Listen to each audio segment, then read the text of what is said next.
नमस्कार, मी अमोघ मोरबाळे मोहनलाल जोशी विद्यालय अर्जुननगर इयत्ता 6वीचा विद्यार्थी। मी उन्हाळी सुट्टीमध्ये नदीवर पोहायला गेलो असता नदीमध्ये साबणाचे कव्हर, शॅम्पूचे पाऊच, पालापाचोळा दिसला।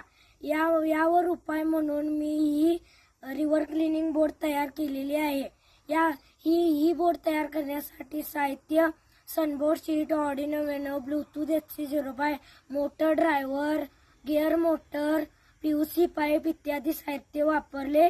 या बोटीचे वैशिष्ट्य म्हणजे ही बोट मोबाईलवर ऑपरेट करता येते, पुढे मागे डावीकडे उजवीकडे वळवता येते व कन्व्हर्टरद्वारे बोटीच्या स्टोअर विभागामध्ये कचरा साठवता येतो।